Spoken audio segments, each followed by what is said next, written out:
இல்லையா? கர்த்தருடைய பிள்ளைகள் நடுவில் இருக்கிறது எப்பவுமே நமக்கு ஒரு சந்தோஷம். ஏன்னா நம்மளாம் வந்து ரத்தத்தால் உடன்படிக்கை பண்ணப்பட்டவர்கள். இல்லையா? உண்மைதானா? வெளியில் இருக்கிற உலக மக்கள் தான் சாதாரண மக்கள் தான். நம்ம தேவ மனுஷர்கள். யாருங்க? தேவ மனுஷர்கள். தேவ வசனத்தை பெற்றவர்களாகிய நம்மளை கர்த்தர் என்ன சொல்றாரு? தேவர்கள்னு சொல்றாரு. தேவ வசனம் சமக்குள்ள மட்டும்தான் இருக்கும். உலகத்தில் இருக்கிற மக்கள் யாருக்குள்ள இருக்காரு? யோவான் 10 நீங்கள் தேவர்கள்னு அவன் சொல்றான் பாருங்க. அப்ப நம்ம யார்கிட்டையும் போய் தேவர்கள் தேவர்கள் தேவர்கள் நம்ம சொல்ல வேண்டியதில்ல. நம்ம நடந்து ரோட்ல போனாவே இயேசுவை பார்க்குற மாதிரி நம்மளை பார்க்கணும்.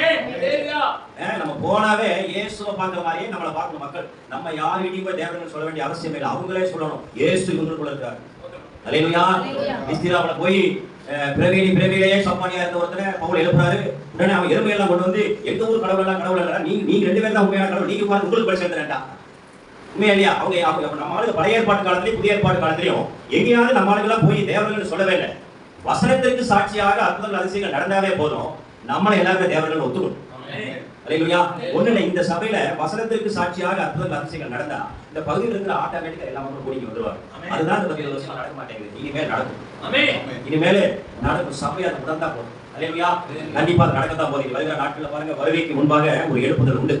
அந்த எழுப்புதலுக்காக தான் கர்த்தர் வந்து சபையை சுத்தம் பண்ணி கொண்டிருக்கார். எந்தெந்த சபையெல்லாம் கர்த்தர் சுத்தம் பண்றாரோ அதுக்கெல்லாம் ஒரு எழுப்புதல் உண்டாகும். பெரிய பயங்கரமான அற்புதங்கள் அதிசயங்கள் நடக்காம வருகை வர சீக்கிரத்தில் அப்படி காரியத்தை கர்த்தர் செய்ய போறார். வருகையோட கடைசி நாட்களோ, வருகையோட கடைசி நேரமோ அல்ல, வருகையோட கடைசி நிமிஷத்துக்கு நினைக்கிறோம். அல்லேலூயா. எப்ப வேணாலும் வருகை வந்துடலாம். அந்த வருவதற்கு முன்பாக சில நாட்கள் ஒரு எழுப்புதல் உண்டாகும் எல்லா சபைகளுக்குள்ள. அதனால கர்த்தர் உண்மை உள்ள ஊழியக்காரர் யாரும் தெரிஞ்சு அந்த சபையை நல்லா கனப்படுத்தி சுத்தம் பண்ணிட்டார். அல்லேலூயா. பழைய ஏற்பாட்டு காலத்துல எத்தனையோ விதவிதமான ஜாதிகள் மதங்கள் எத்தனையோ தேசத்து மக்கள் எல்லாம் இருந்தாங்க. ஒரே ஒரு குரூப் எபிரேய மக்களை கூப்பிட்டுதான் கர்த்தர் அவங்க கிட்ட ரத்தத்தால் உடன்படிக்கை பண்ணார். விருத்த சேதனம்ங்கிற ஒரு காரியத்துல அது கட் பண்ணும்பொழுது அந்த ரத்தம் கீழே சிந்தனா பரலோகத்தின் தேவன் அவர்களை தம்முடைய பிள்ளைகளாக அந்த ரத்த உடன்படிக்கையில அவங்களை வந்து அங்கீகரிப்பார். வேற யாருக்கு அந்த வாய்ப்பு கிடையாது.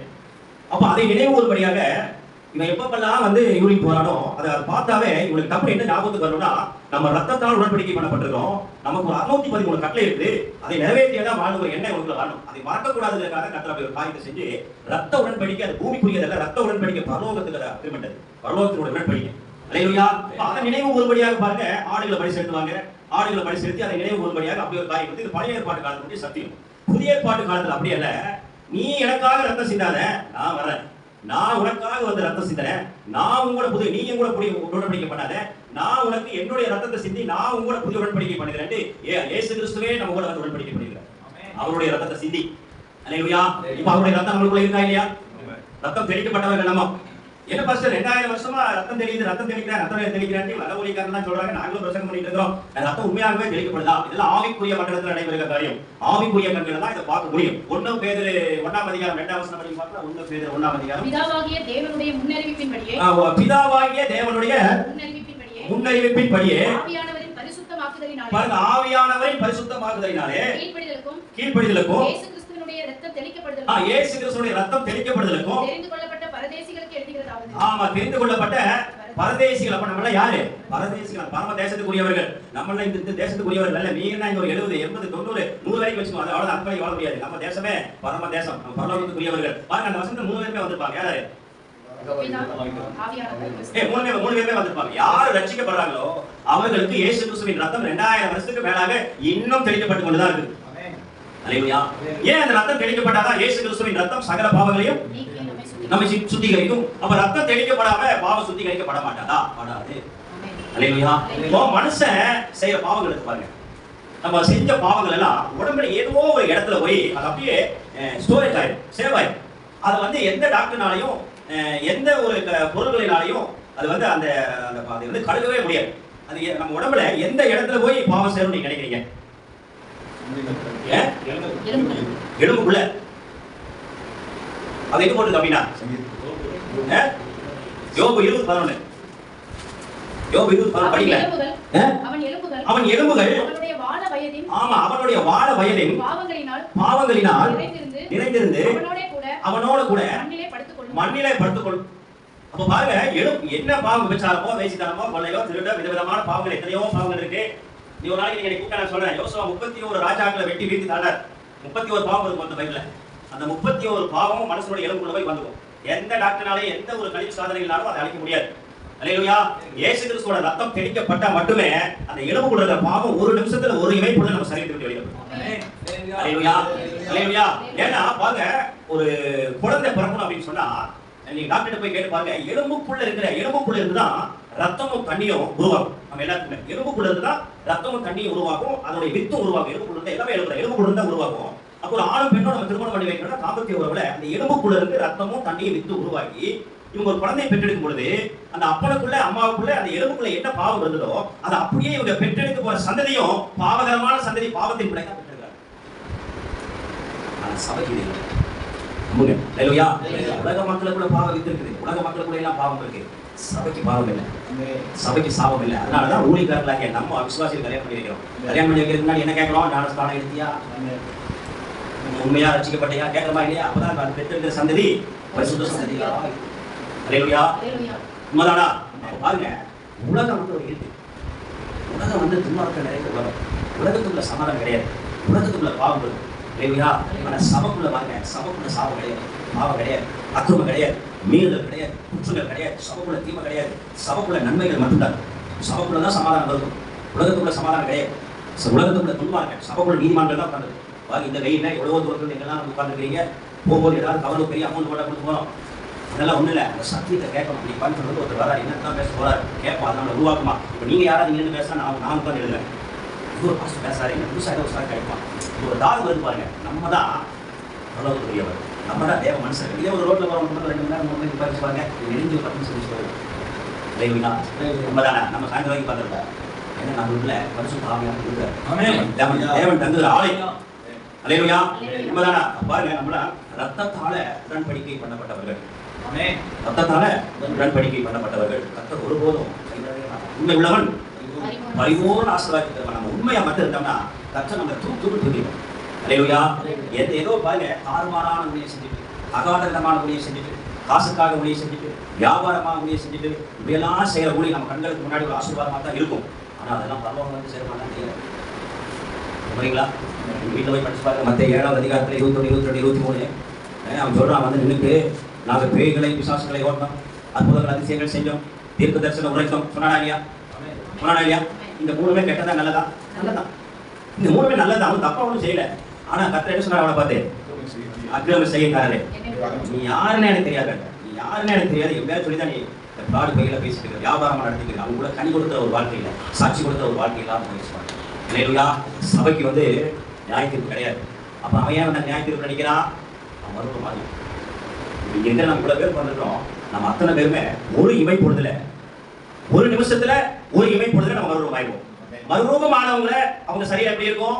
இயேசு கிறிஸ்துவை போலவே இருக்கும் அவங்க சரீரம். அது எந்த மாற்றம் இல்லை. அவர் எப்படி லூக்கா 24ஆம் அதிகாரத்துல எப்படி வந்தாரோ, மறுரூபம் ஆக்கப்பட்ட சரீரத்தோடு எப்படி வந்தாரோ, என் எலும்புகளை தொட்டு பாருங்கள் சொன்னாரா இல்லையா? அதை எலும்பு இதே எலும்புதான். இந்த எலும்புல பாவம் இருந்தா மறுரூபம் ஆகாது. அதனாலதான் இயேசு கிறிஸ்துவோட ரத்தம் எலும்பு இருக்கிற பாவத்தை கழுவுது, சுத்தமாக்குது. மூஞ்சி இதேதான், இந்த சரீரம் மட்டும்தான் மாற்றம். மாம்சமும் ரத்தமும் பரலோக ராஜ்யத்துல பிரவேசிப்பதில்லை. ஒன்று பையன் சொல்லும். அப்ப எல்லாமே இதேதான், ஆத்மாவும் இதேதான். இதே ஆத்மான பொறாமையை, எரிச்சலும், வியாபாரமும், அது இது வேண்டாத காரியத்தை வச்சுக்கிட்டு இந்த ஆத்மா பரலோகத்துல எப்படி முடியும்? ஆத்மா இதேதான், முகம் இதேதான், உருவம் இதேதான். சரீரத்துல மட்டும்தான் ஒரு மாற்றம். இயேசு கிறிஸ்துவை போலவே மாறும், அதான் பரலோகத்துக்குள்ள பிரவேசிக்கும். அப்படி பாருங்க, ஒரு நிமிஷம் ஒரு இமை பொழுது கர்த்தருடைய வருகையில ஒரு நிமிஷம் எதுக்கு? கிறிஸ்துவுக்குள் மரித்தவர்களுக்கு. யாருக்கு?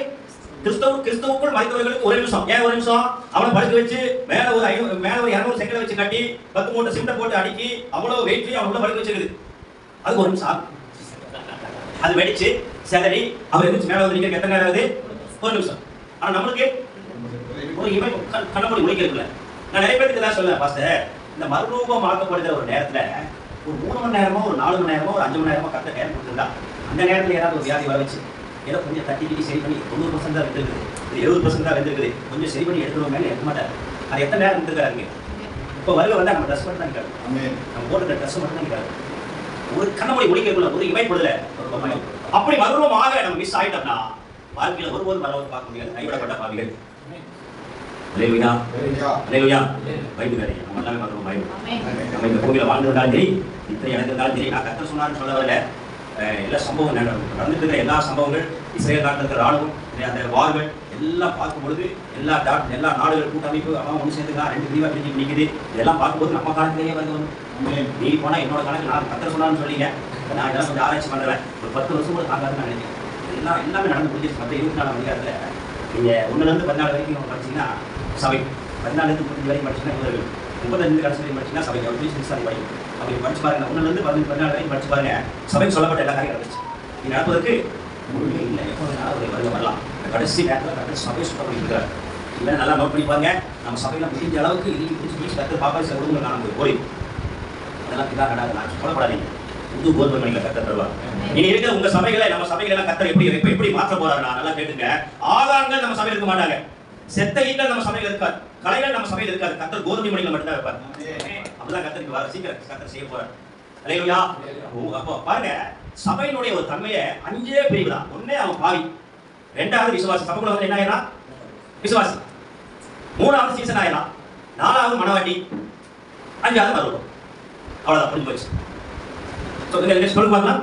முதல்ல சபை பாருங்க எப்படி வரும். முதல்ல பாவி, 2வது விசுவாசி, 3வது சீசன், 4வது மனவாட்டி, 5வது மறுபடியும். இந்த 5 தன்மை தான். அல்லேலூயா. கர்த்தர் நல்லவர், அவருடைய கிருபை என்று பொழுது. அப்படி இருக்கிற நாட்களில் நம்ம என்ன பண்ணோம்னா, சபையை நம்ம சபை மக்கள்கிட்ட பூரா வாரத்துல ஏதாவது ஒரு நாள் அவங்க வீட்டுல ஜெப கூட்டம் நடத்தப்படும்படி அப்படியாவது செய்தி கொடுத்து அவங்க வீட்டுல எல்லாம் கேசல் ஊழியர்களை ஆரம்பிக்கிறதுக்கு நம்ம ட்ரெயின் பண்ணணும். நம்ம செய்யாட்டி வேற யாரும் செய்வாங்க. நம்ம என்னோட சபையில் நான் சொல்லி கொடுக்க யார் செய்வோம்? எங்க சபையெல்லாம் நிறைய இடத்துல அப்படி பண்ணிட்டு இருக்காங்க.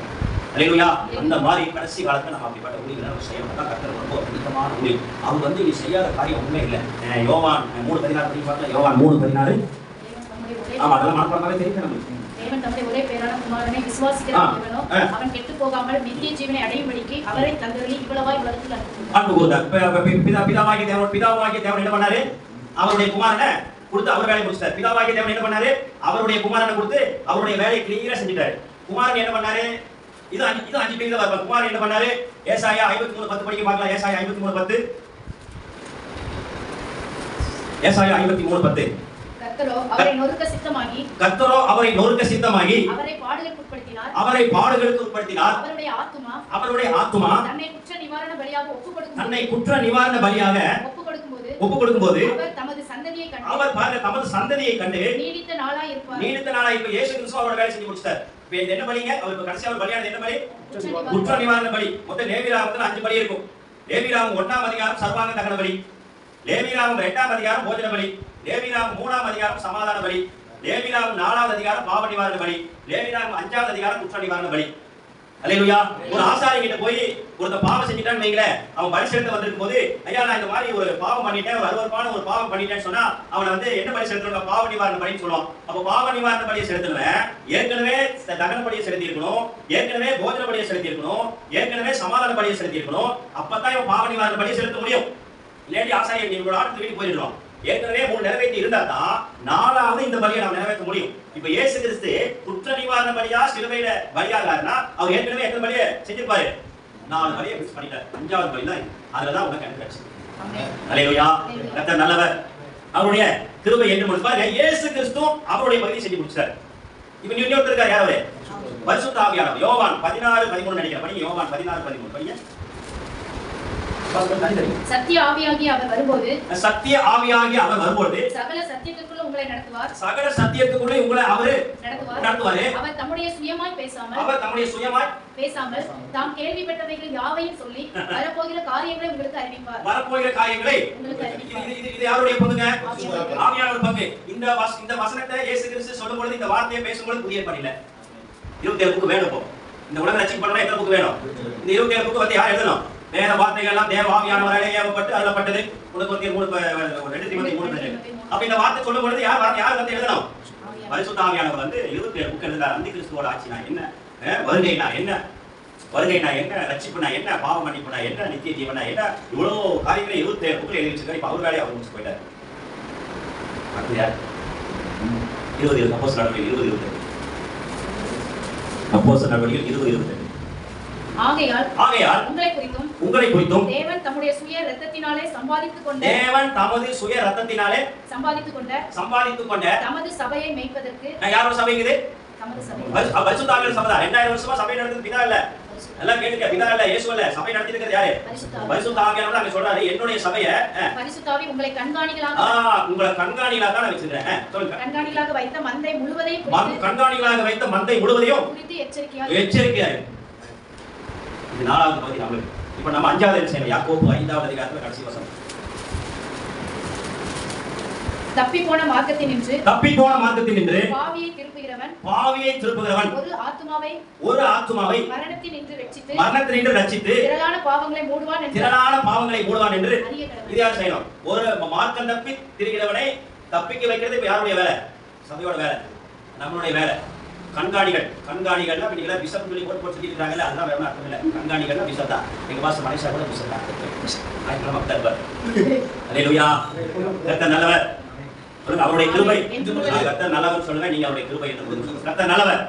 சத்தமா கர்த்தர் நல்லவர். அப்ப இதேதான் 5. அவங்களுடைய பாவி, விசுவாசி, சீசன், மனவாட்டி, மறுரூபம். அதே மாதிரி நம்மளுடைய 5 பேரோட வேலை பார்த்து ஆத்மாக்கள் வருது பாருங்க.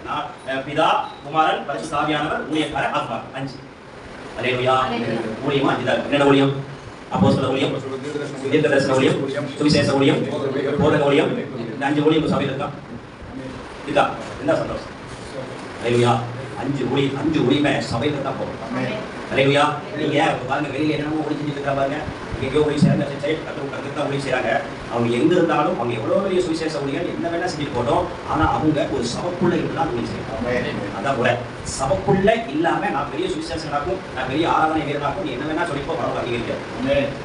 சபைக்குள்ள இருந்து இந்த 5 ஊழிய எந்த ஒரு ஊழியக்காரர் ஜெபம் பண்ணி அனுப்புறாரோ அதுதான் பரவாயில்ல அங்கீகரிக்க. வேற நீங்க என்ன எப்ப அடிக்கால போய் என்ன ஆராதனை செஞ்சு ஆராதனை வீரனாக்கும் அப்படியாக்கும் நீங்க என்னத்தை செஞ்சினாலும் பரவாயில்ல அங்கீகரிக்க. இந்த 5 ஊழியம் நீ எந்த சபையில் இருக்கிறியோ அந்த ஊழியக்கான ஒரு ஆர்கனைசேஷன் கொடுத்து நீ அந்த வீட்டு மக்கள் எல்லாம் உங்க அனுப்புறாங்க பாருங்க. வந்து அடிக்கடி ரிப்போர்ட் கொடுக்கணும். எந்த சபையில இருந்தே வந்து ஐயா எல்லாம் போன எல்லாம் வந்தேன், நீ காசு பணம்லாம் கொடுக்காருன்னு சொல்லி மறுபடியும் ஒரு பார்த்துட்டு போகலாம். அந்த ஊழியம் தான் பரவாயில்ல அங்கீகரிக்கும். அல்லேலூயா. நம்ம என்னத்தை இன்னைக்கு நம்ம என்ன வேணாலும் செஞ்சுக்குவோம், எப்படி வேணாலும் பண்ணிக்குவோம், நாங்கள் வந்து ஊழியம் செய்வோம் அப்படின்னா கர்த்தர் அங்கீகரிக்க மாட்டார். நீங்கள் நினைச்சுக்கிறீங்களா? கர்த்தர் அங்கீகரிக்க மாட்டார். 30,000 பேர் கூட்டிகிட்டு போகிறார். யாரு? தாவீது ராஜா 30,000 பேர் கூட்டிகிட்டு போய் புது மாட்டு வெட்டி செஞ்சாச்சு. பயங்கரமான ஆடல் பாடல் அடி தடி சிக்கன் பிரியாணி, மட்டன் பிரியாணி, லட்சக்கணக்கில் செலவு பண்ணியாச்சு. போய் உடன்படிக்கை பெட்டியை மாட்டு வண்டியை வச்சு கொண்டு வர்றாங்க. உடன்படிக்கை பெட்டி வந்து சேர்க்கிற இடத்துல சேராமல் அவன் புதுசாக போய் அவன் ஒரு இடத்துல புரியல மாட்டு வண்டி சரிதுன்னு சொல்லி போய் அந்த உடன்படிக்கை பெட்டி போய் போடுறான். போட்டோன்னே போயிட்டான். என்ன காரணம்? அவன் ஆசாரி தான். அவன் யார்? அவன் லேவி தான். வேற அவன் வந்து லேவி தான். அவன் சட்டாவன் 20 வருஷம் அவன் வீட்டில் தான் இருந்துச்சு. நீங்க ஒன்று சாமியார் 7ஆம் அதிகாரத்தில் போய் படிச்சு பார்த்தீங்கன்னா 20 வருஷமா அவன் வீட்டுக்குள்ள தான் இருந்தது. அதுக்கு ஒரு ரூம் வச்சிருந்து அந்த ரூம் உடன்படிக்கை வச்சு அதை பாதுகாத்து அதெல்லாம் பண்ணி வச்சு தொடச்சி கழிச்சு எல்லாம் பண்ணிட்டு இருந்தா அப்ப செத்துக்கணுமே உங்க வீட்டுல தான் இருந்தது. வந்து பாதுகாத்து வைக்கலாம். 1 நாள் 2 நாள் 20 வருஷம் அப்ப செத்துக்கணுமே. அப்ப தொடர்பு செத்துக்கணுமே. அப்படி இல்ல, உடன்படிக்கை பெட்டி அது 2.5 முழ நீளம், 1.5 முழ அகலம், 1.5 முழ உயரம், கிருபாசனம் அதுக்கு மேல அதே மாதிரி அவருடைய கூடிதான் கிருபாசனம் அது அதே அளவு இருக்கும். அது எப்படின்னா 4 பக்கம் 4 வளைவு இருக்கும். 4 பக்கம் 4 வளைவு இருக்கும். அது இந்த பக்கம் ஒரு உலக்கை உங்களுக்கு தெரியுமில்ல, தானே எங்க ஊர்லயும் உலக்கை இருக்கு. அந்த உலக்கை வந்து அது உருவி கட்டி எடுக்க முடியாது. அந்த உலக்கைய 4 லேவியர்கள் தோள் மேல வச்சு சுமந்துட்டு போகணும். அந்த பெட்டியை வந்து நீங்க எப்ப தூக்கினாலும் சர்வாங்க தகன பலியும் சமாதான பலியும் செலுத்திட்டு அந்த பெட்டியை சர்வாங்க தகன பலிக்கு ஒரு மாடு, சமாதான பலிக்கு ஒரு மாடு, 2 மாட்டை பலி செலுத்திட்டு அந்த பெட்டியை தோள் மேல வச்சுதான் கொண்டு வரணும். அது வந்து பெட்டி எப்ப செஞ்சாங்களோ அன்னைக்கே கர்த்தர் சொன்ன உடன்படிக்கை அது. அல்லேலூயா.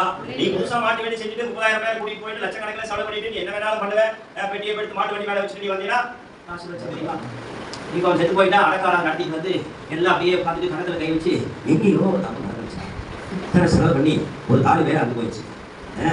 அவன் விதவையாக்காரன் செத்து போயிட்டானே, 20 வருஷமா பாதுகாத்து அவன் செத்து போயிட்டானே. அல்லேலூயா. 30 வருஷமா உடைய செஞ்சு பரலோகம் போல என்ன பண்ணுறது? 25 வருஷமா உடைய செஞ்சு பரலோகம் போல என்ன பண்ணுறது? 20 வருஷமா உடன்படிக்கை பெட்டி பாதுகாத்து அதான் உன்னை கொண்டுச்சு. வேற எதுவும் வந்து கொள்ள அதான் உன்னை கொண்டுச்சு. அல்லேலூயா. அல்லேலூயா. மாடு பலியாகணும். மனுஷ சுமந்தா மாடு பலியாச்சு. மாடு சுமந்துச்சு. மாடு பலியாகணும். மனுஷ சுமக்கணும். நீ திருப்பி செஞ்சீங்கன்னா எப்போ நான் ஏற்றுக்குவேன்? இவன் 20 வருஷமா எதை கட்டி காப்பாற்றணும் அதே அவனை கொண்டு போடுச்சு.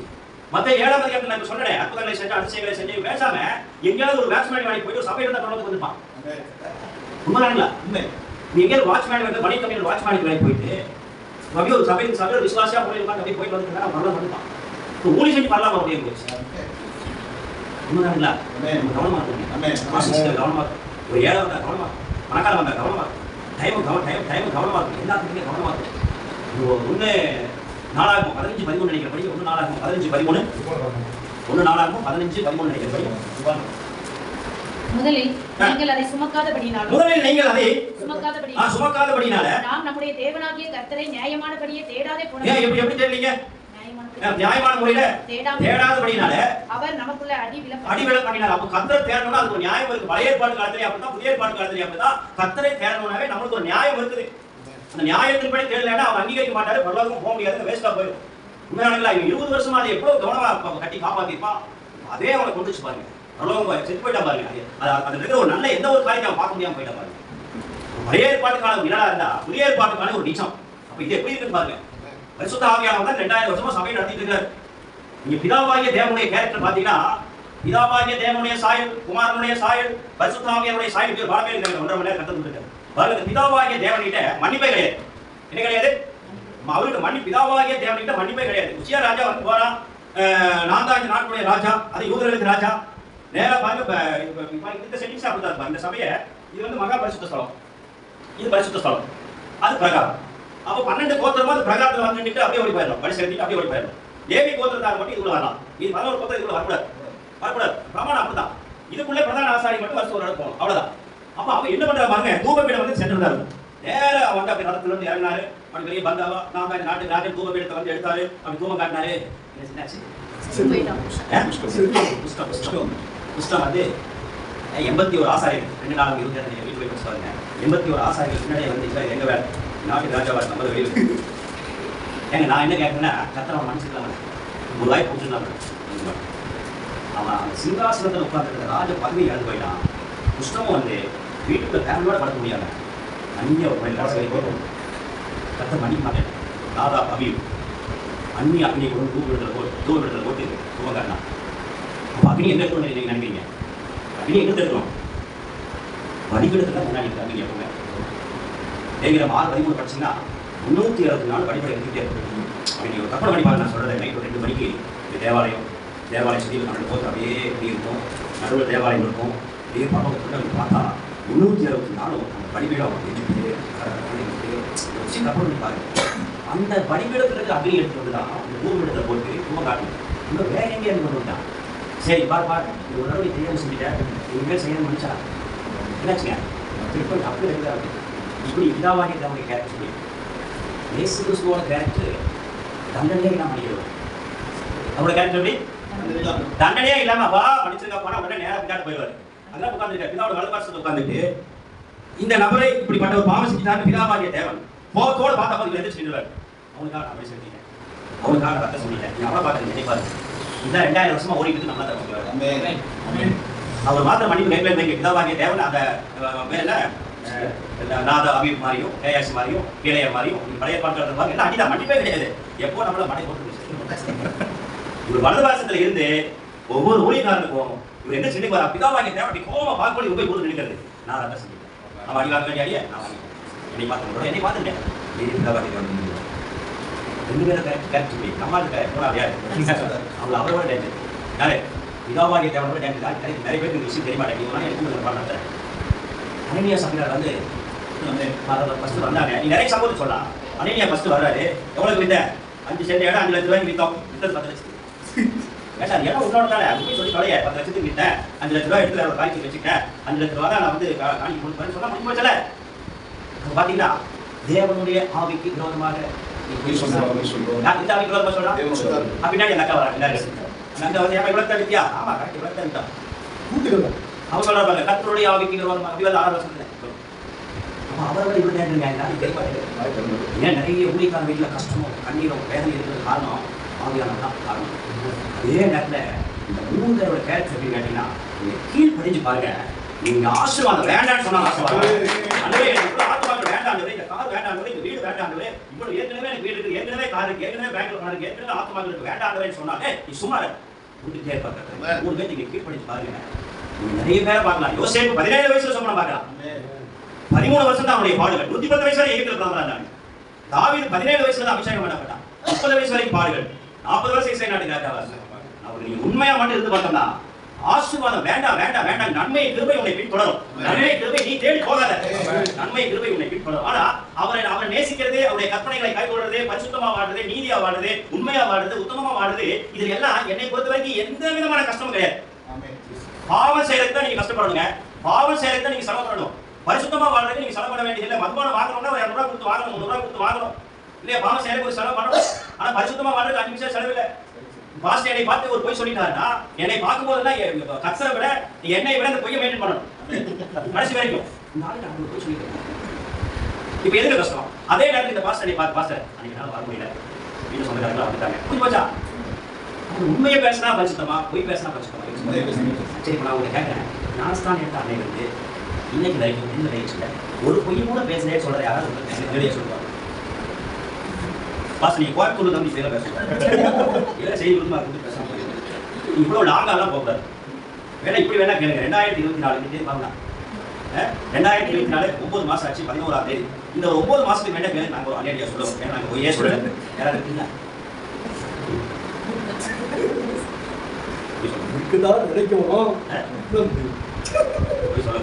சொல்லக்கூடாது. நான் பொய் சொல்லாம இருந்து அதை கை கொண்டாதான் நான் எங்க ஜெப வீட்டு மக்கள் சொல்ல முடியும்.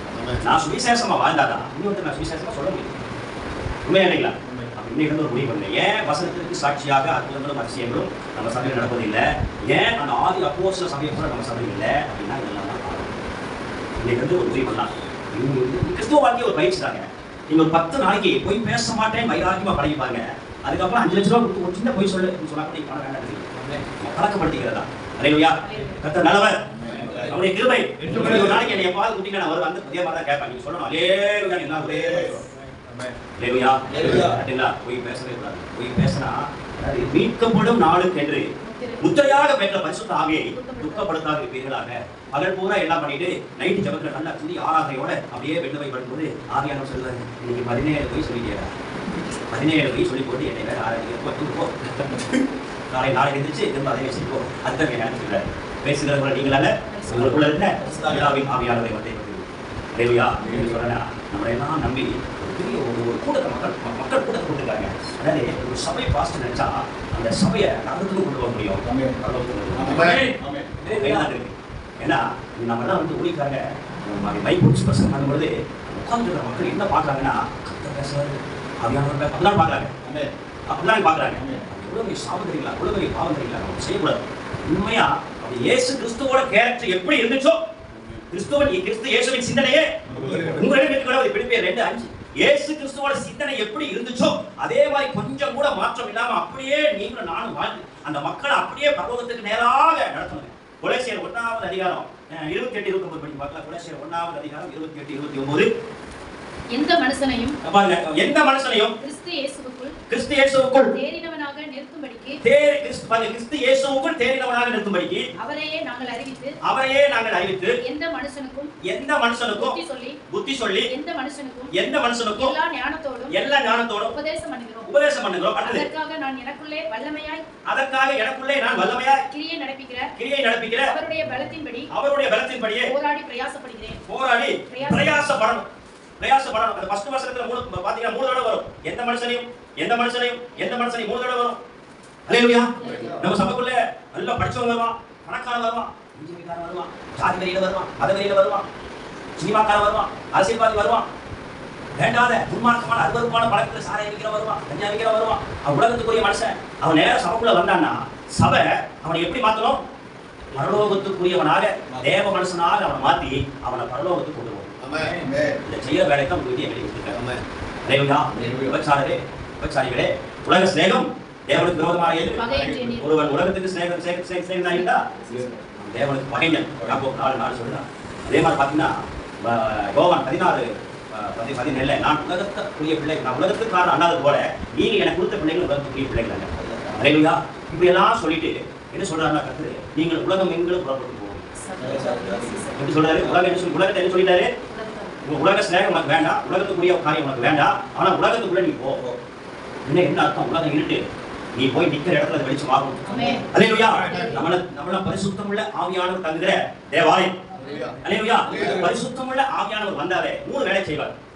ஒழுங்கின்மையா இருக்கிறதெல்லாம் ஒழுங்காகுவாரு, வெறுமையா இருக்கிறதெல்லாம் ஆசீர்வாதமா நிரப்புவாரு, இருளா இருக்கிறதெல்லாம் விசேஷமாய். ஆதியாகமம் 1ஆம் அதிகாரம் 2ஆம் வசனம். அவர் வந்தாவே இந்த 3 வேலையை செய்வார். இப்ப இந்த 3 வேலையை செஞ்சவருக்கு யார் கொடுக்கிறாரு? நம்ம போய் நிக்கிற இடத்துல எல்லாம் 3 வேலை நடக்கும். நடக்குமா இல்லையா? நடக்குங்க, கண்டிப்பா நடக்கும். அல்லேலூயா. கர்த்தர் நல்லவர், அவருடைய கிருபை என்றும் உள்ளது. அப்ப பாருங்க, கரெக்டா நம்ம இருந்தோம்னா நம்மளை நம்பி பரலோகத்தினுடைய பெரிய திட்டங்களும் தீர்மானங்களும் நோக்கங்களும் எல்லா காரியத்தையும் உங்களையும் என்னையும் நம்பி தான் கர்த்தர் கொடுத்திருக்காரு. ஆமென். அல்லேலூயா. நம்ம எல்லாம் கர்த்தர் எப்படி தெரியுமா வச்சிருந்தாரு? என்ன பதவியில வச்சிருக்காரு நினைக்கிறீங்க? ஃபுல் பவர் இருக்குங்க. ஆமென். ஃபுல் அதிகாரம் இருக்கு. ஆமென். சமூகத்துல புரிஞ்சுக்கணும், ஊழியக்காரங்க நம்மள புரிஞ்சுக்கணும், ஃபுல் அதிகாரம் இருக்கு. நீயும் நம்ம வாயில என்ன சொன்னாலும் அது நடந்தே தீரும். ஆமென். அல்லேலூயா.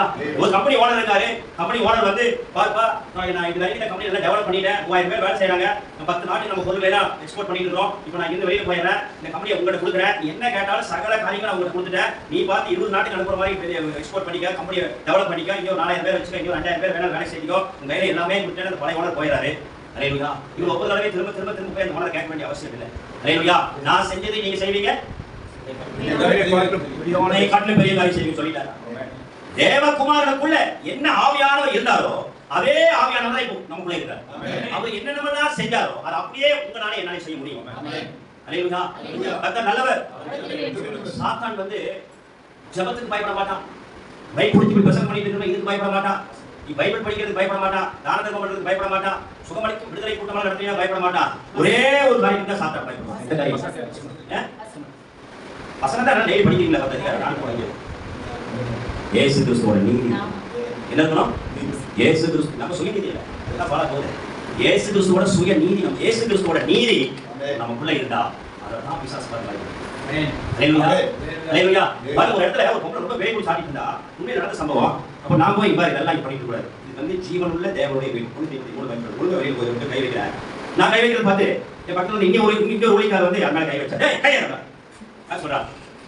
நீ 2வது கொண்டாட்டியோட கேஸ் கோர்ட் நடந்துட்டு இருந்தல, அதை முடிச்சுட்டு எனக்கு கொடுங்க.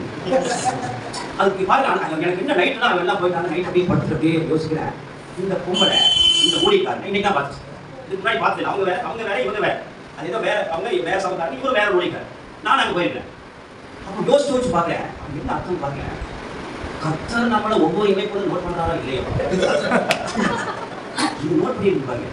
கோர்ட்ல எத்தனை வாய்க்காட்டு போறா, இங்கே முன்னாடி ஒன்று கல்யாணம் பண்ணிட்டு 2வது கட்டி 2வது டைவர்ஸ் கேஸ் கோர்ட்ல இருந்து இத்தனை நோட் பண்ணிட்டு யோசிச்சே சொல்லாம கை வச்சு உடனே டக்கு சொல்லு பாருங்க. பாத்தீங்களா, பூமி எங்கோ உதாரணம் சுற்றி வருது, எங்க அன்னைக்கு யாரும் பார்த்து. அல்லேலூயா. அது பாருங்க, அது அன்னைக்கு எனக்கு இப்படி பயமாயி போய் சொல்ல முடியும். இந்த எண்ணியில வச்சுருக்கு பொய்ய இன்னைக்கு பாபராஜ் பாஸ்ட் இந்த வாசல 43 போய் சொல்லிட்டா நான் போய் சொல்லுவேன். அப்போ நம்ம போய் உருப்படா போயிருவேன் இல்லைங்களா? பாருங்க, இப்ப நான் சொல்ற ஒளிக்கார நல்ல பிரசங்கம் பண்றது தான், எல்லா காரியம் அவர்கிட்ட இருக்குது, எல்லாமே இருக்குது, ஆனா நீதி இல்ல பாருங்க. அதை மார்க்கெட் வச்சு பாருங்க. அல்லேலூயா. கர்த்தர் நல்லவர், அவருடைய கிருபை இது உள்ளதே. அப்ப நம்ம என்னன்னா இந்த இடத்துல முடிவு பண்ணுவோம், போய் பேச மாட்டோம், நீதியா வாழ்வோம் அப்படிங்கிற, நீதியா வாழ்வோம் அப்படிங்கிற இருந்து நல்ல ஒரு உடன்படிக்கையா போவோம். நம்ம ஏன் ரத்தத்தால் உடன்படிக்கை பண்ணப்பட்டிருக்கோம்? நம்மளை நம்பி கர்த்தர் பெரிய காரியங்களை கொடுத்திருக்காரு. அல்லேலூயா. எபேசியர் 3வது அதிகாரத்துல 10வது வசனம் படிச்சு பாருங்க. எபேசியர் 3:10. உன்னதங்களில் உள்ள துரைத்தனங்களுக்கும் அதிகாரங்களுக்கும் அவருடைய அனந்த ஞானமானது சபையின் மூலமா இப்பொழுது தெரியவர் பொருட்டாக சபையின் மூலமா தெரியவர் பொருட்டாக சாணாபதிகளா நம்மளை வச்சிருக்காரு. அப்ப பாருங்க, பரலோகத்தில் இருக்கிற துரைத்தனங்கள், பரலோகத்தில் இருக்கிற ஆளுகைகள், பரலோகத்தில் இருக்கிற அதிகாரங்கள், நித்திய ஜீவனாகட்டும், திருவிருத்தாகட்டும், பாவ மன்னிப்பாகட்டும், ஞானஸ்தானமாகட்டும், ரட்சிப்பாகட்டும், எவ்வளவோ அந்திகிறிஸ்துவோட ஆட்சி, இப்படி 1000 வருட அரசாட்சி, இப்படி ஏராளமான காரியங்கள் எல்லாமே பூமிக்கு உரியது அல்ல, எல்லாமே பரலோகத்துக்குரிய காரியம். இப்ப அந்த காரியத்தை திருப்பூர் மக்கள் முழுவதுமே தெரிஞ்சுக்கணுங்கிறதுக்காக தான் நம்மள ஊழியக்காரனா கர்த்தர் நியமிச்சிருக்காரு. அல்லேலூயா. நீங்க பர்த்டே கொண்டாடுறீங்க, சரிங்களா? நீங்க வெட்டிங் டே கொண்டாடுறது இல்லை, இந்த அரசியல் மீட்டிங் நடத்துறது இல்லைங்க, அதை செய்யக்கூடாது. உலகம் வேற, சபை வேற. உலகத்துக்கும் சபைக்கு எந்த சம்பந்தம் கிடையாது. உலக சபைக்குள்ள எங்க உலகம் இருக்கோ அங்க ஆவியானவர் வர மாட்டார். இந்த ஒரு 10 வருஷத்துல பாத்தீங்கன்னா சபைக்குள்ள நிறைய அரசியல் வந்துருச்சு. அல்லேலூயா. நம்மளும் அந்த தவறு செய்யக்கூடாது. யாராலும் தவறு சொன்னாலும் நீங்க கண்டிக்கணும் அப்படின்னு நம்ம எது உருவாக்கி போவோம். அல்லேலூயா. வேண்டாங்க, அவன் காசே வேண்டாங்க, அவனுடைய அரசியல் காசே வேண்டாம். அல்லேலூயா. எவ்வளவு நான் சொல்றது, அந்த பரிசுத்த ஆவியானவர் எவ்வளவு வேதனை பண்ணி பார்ப்பாரு. சமூகத்தில் இப்படி எல்லாம் நடந்துட்டா அவ்வளவு வேதனை. ரொம்ப சங்கடமான காரியங்கள் இல்லை. எப்படிங்க மறுபடியும் அடுத்த வாரம் ஓய்வு சபை பிரசங்கம் பண்ற ஆவியானவர் வந்து நிக்கணும், இதுவும் ஆவியானவர் நிக்கணும், இதுக்கும் ஆவியானவர் நிக்கணும், அதுவும் ஜெபத்திலே ஆரம்பிக்கப்பட்டது, இதுவும் ஜெபத்திலே ஆரம்பிக்கப்பட்டது. என்ன அவர் இருந்தா வருவார். யோசிச்சு பாருங்க, ஓய்வு காலத்துல வாழ்ந்துருக்கானே இங்க வந்து நிக்கணும். நல்லவர் ஒரு பெருமை என்று உள்ளது. பரலோகத்துக்குரிய காரியங்கள் என்னென்ன இருக்கோ அதான் சபை சொல்லிக் கொடுக்கணும். உலகத்துக்குரிய காரியங்கள் எதுவுமே சொல்லிக் கொடுக்க கூடாது. உலகத்துக்குரிய காரியங்கள் எதுவுமே உள்ள வரக்கூடாது. அவன் பாருங்க, அவன் அந்த மிஸ்டே 11 மணிக்கு வரேன், 2 மணிக்கு வரான், அது வரைக்கும் பாட்டு ஓடிட்டு தேவை சொல்ல கரெக்டுங்களா? அதாவது நான் பேசிட்டாண்ட அவன் கேட்கணும், அவன் பேசி நான் இன்னும் கேட்க போறேன், நான் பேசலாம் அவங்க கிட்ட ரெஸ்ட் பண்ணலாம், அவன் பேசி நான் கேட்க போறது என்ன போய் என்ன கேட்க போறேன், என்ன நீ பேச போற வைப்பு இல்லையா? இந்த மாதிரி அவர்கள் யாரு செஞ்சாலும் நம்மள மாதிரி வேலை போய் கண்டிக்கும் சொல்லணும், என்ன செய்ய பாருங்க தப்புங்க சொல்லணும்.